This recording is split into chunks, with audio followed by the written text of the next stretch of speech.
It's really important to warm your body up before your workout. Here Zoe's showing you some dynamic stretches.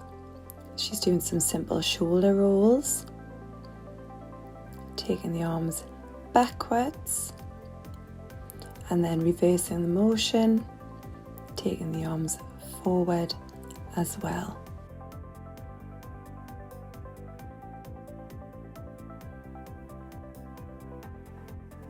Zoe is now going into some torso rotations to warm up through the waist and the lower back, and then some hip openers, lifting the knee and drawing circles backwards with that knee. Next are leg swings, and these are great to warm up the hamstrings. We just need to do a few on each side, and feel free to hold on to something if you need to for balance. So he's now doing some walking knee drives, great to warm up the glutes, as well as some walking butt kicks to warm up and stretch out the quads. And then finishing with some toe reaches. Again, all great stretches for the lower body. Start your workout with some cardiovascular exercise. Choose your own speed, resistance and time on these pieces of equipment. Next, Zoe shows us how to use the treadmill. You can see her attach the safety clip there. And then she uses the touch screen to press the green start button. She'll then adjust the speed accordingly.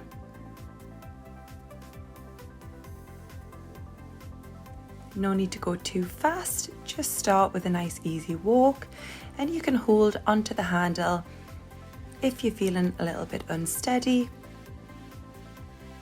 and then leave go of the handle if you're feeling a little bit more confident.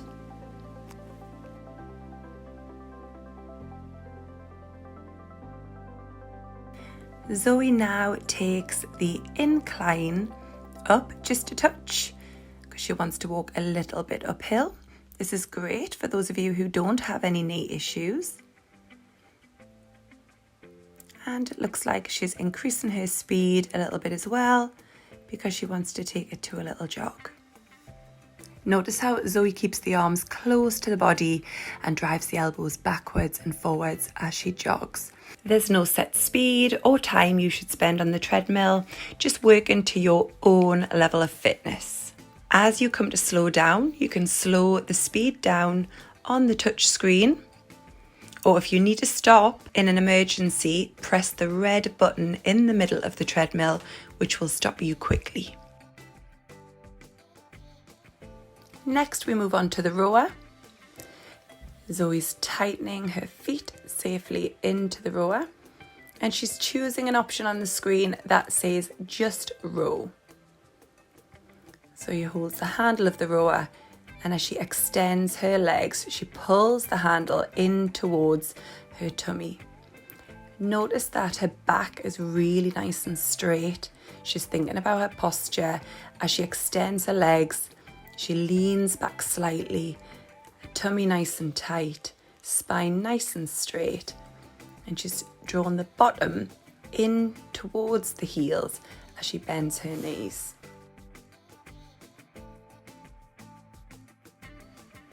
Next, we move on to the upright cycle. Zoe's just adjusting the seat so that it's about hip height. Then she puts her feet into the stirrups and using the touch screen, presses the green start button. You can then add more resistance by pressing the plus button on the screen, or ease the resistance off a little bit by pressing the minus button. Again, notice how Zoe's back is nice and straight. She's got really good posture, still has a slight bend in her knee as the leg extends. You can choose your own resistance and how long you want to spend on the bike. As with all cardio equipment, the speed, resistance and time is completely up to the individual person. Next we'll move on to the cross trainer, carefully stepping it onto the cross trainer because the pedals can move when you step on. Zoe's then just press and start on the touch screen, and she holds the outside handles. She pushes and pulls with the arms as she moves the feet around in a cycle motion. This is a great full body, low impact workout. You can also hold on to the static handles a little further towards the centre, which you can see Zoe holding now, and this makes the lower body have to work quite a lot harder. You can also see Zoe reversing the action. You can go forwards and backwards on the cross trainer to work the front and the back of the legs. Our next piece of equipment is the arm cycle. Using this machine is a great way to increase your cardiovascular fitness if, for whatever reason, you're unable to use a treadmill or an upright cycle. Holding onto the handles, you will cycle the arms around. It's a great way not only to lift the heart rate, but also to tone up the upper body as well. Next, we're going to show you how to use the strength equipment in the gym. We recommend that you perform 10 to 12 repetitions of each strength exercise. Take a 30-second rest and then repeat that same exercise before moving on to the next one. If you feel that you can easily do more than 12 repetitions, then the weight you've chosen is too light. If you can't reach 10 repetitions, then the weight you've chosen is too heavy. Choose the weight carefully.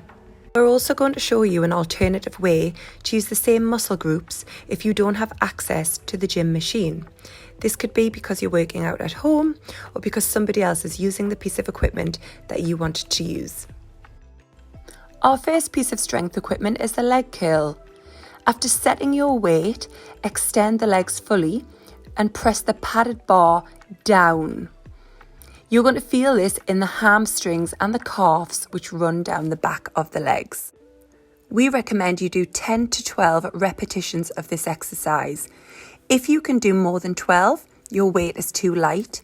If you can't reach 10 repetitions, your weight is too heavy.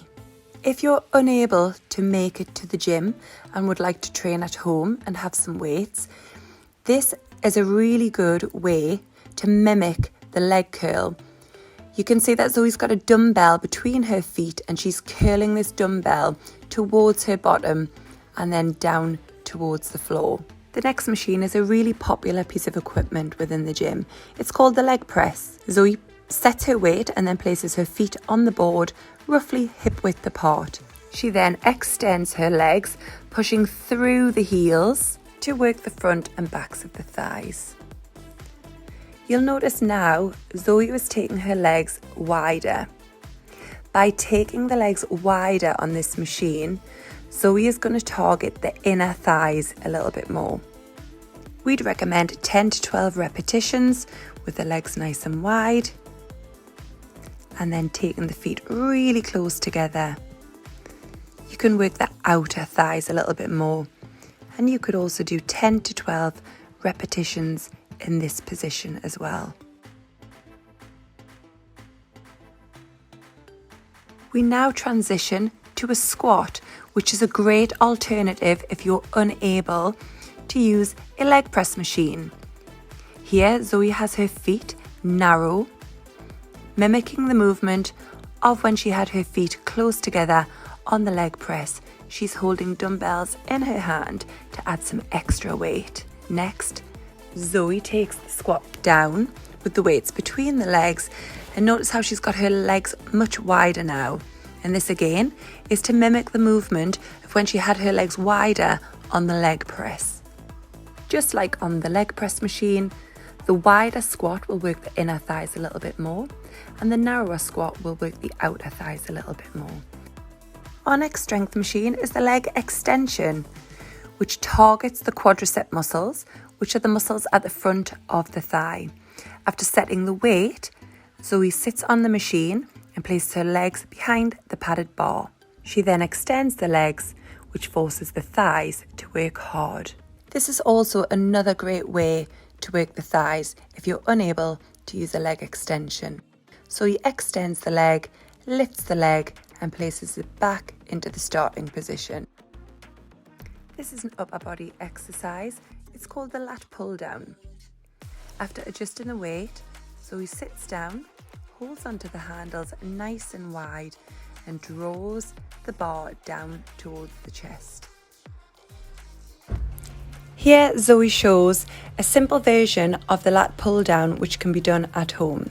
She lifts her chest and arms off the floor and then drives her elbows in towards the spine before taking the arms forward and then laying back down on the ground again. You should keep your feet on the floor throughout this movement. This is the low row machine. After sitting down and adjusting your weight, you're going to hold onto the handles and drive your elbows backwards. You really can't go wrong with this machine. It will only move in one direction. If you don't have access to a row machine, you can use some dumbbells. Take some dumbbells in the hand, push the hips back, leaning forward but with a nice flat back. Drive the elbows up towards the ceiling. This is the seated bicep curl machine. First, select the weight of your choice, then sit down in the seat. Adjust the height of the seat if you need to. Hold onto the handles and curl the handles up towards the shoulders and lower them back down. This is a nice, safe way to work the biceps. Here Zoe's showing us how to do a standing bicep curl. With the dumbbells in her hand, she's standing with her abs nice and tight and knees slightly soft. She's taken the weights from the hips up towards the shoulders, making sure to keep the upper arms nice and still, pressed in towards the sides of the body. This is the Tricep Extension machine. Again, select your weight and sit down in the seat. Take hands onto the handles and push the handles down towards the hips. Again, this machine can only really travel in one direction, so you can't really go wrong once you're on the machine. Just make sure that your weight's not too heavy. This is a Tricep Kickback and it's a perfect alternative if you don't have a tricep machine. With weights in your hands, lean forward, pushing the hips towards the back of the room with a nice flat back. Lift the elbows high and kick the weights back behind you. This next machine is called the shoulder press. You can adjust the seat higher or lower, and then you can adjust the weight as well.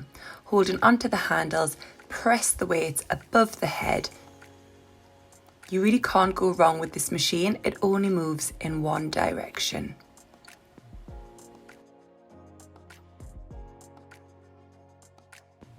This is another way you can work your shoulders if you don't have access to the shoulder press machine. Take some dumbbells in your hand and place your elbows around shoulder height. Press the weights above the head, taking the dumbbells in towards each other at the top. This is the chest press machine. Very much like the shoulder press, the handles will only move in one direction. We're pressing them forward and you can see that the hands come towards each other in front of the chest. Choose your weight and you can also move the seat up and down to the desired height.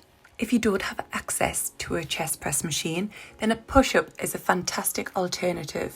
You can start this movement on your knees, placing the hands a little wider than the shoulders, bending at the elbows and lowering your chest down towards the floor. Keep your abdominals really tight when you're doing this movement. This is the Pec Flye Machine and it works the muscles in the chest a little differently to the other chest press machine. Make sure that your elbows are no higher than the shoulders. Place the elbows on the pads, hold onto the handles and then close the pads in towards each other.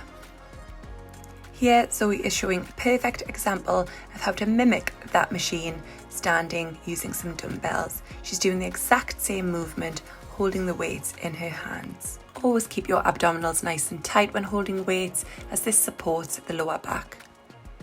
Next, we move on to some abdominal exercises. This is the basic crunch and it's a great beginner's exercise for the abdominals. Lay down on the floor with the knees bent and fingertips behind the head to support the neck as you take the head, upper back and shoulders off the floor, pushing your lower back in towards the ground as you crunch up. Here Zoe shows us how you can make this a little bit harder. She's taking it into a full sit-up. She's using the arms and throwing them forward for a little bit of momentum. She's now showing us how to make it even harder by keeping the arms really still. So the abdominals are doing all of the work. There's no momentum through the arms. This next movement is called a reverse crunch and it targets the lower abdominals. Drive the knees in towards the chest, taking your bottom and a small part of your lower back off the floor. Gently tap the heels down to the ground. This is a beginner's cycle crunch. So he's cutting across the body, taking opposite elbow towards the knee. She's supporting the neck but not pulling on the head. Next is a more advanced version of the cycle crunch where both legs are off the floor. You can move on to this one when your abdominals feel stronger. This next movement is called the plank and it's a great core exercise. Place the hands directly underneath the shoulders, lengthen out your whole body. Keep the abdominals tight and the back flat. This can also be done on the knees. Leg lowers. Lay on your back, legs in the air and place your hands either by your side or underneath your bottom and take one leg down towards the ground at a time, ensuring that you're really pushing that lower back down in towards the ground. Similar to the last exercise, take the legs in the air to start with. Then crunching the upper body off the ground, reach the fingers towards the toes. You've made it to the end of your workout and now it's time to stretch. Zoe can be seen stretching out her shoulders, taking one arm across the chest and pressing on the arm to give the shoulders a nice stretch. Next stretch is a tricep stretch. Taking one hand in towards the back and just lightly pressing on the arm to make a deeper stretch.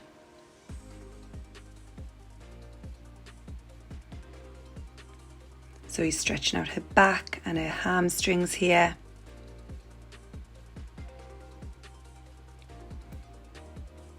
Using some support for balance, she's now stretching out the fronts of her thighs, the quads.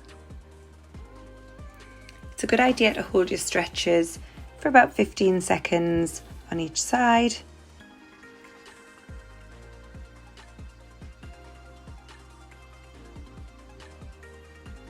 So he's now stretching out the calves and the hips.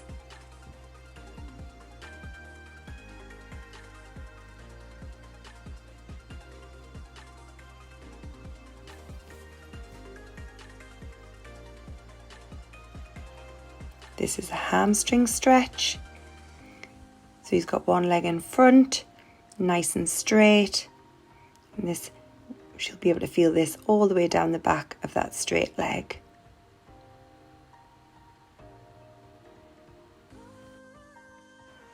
Thank you so much for watching this video by the staff of Sunderland's weight management programme. We hope you found it helpful.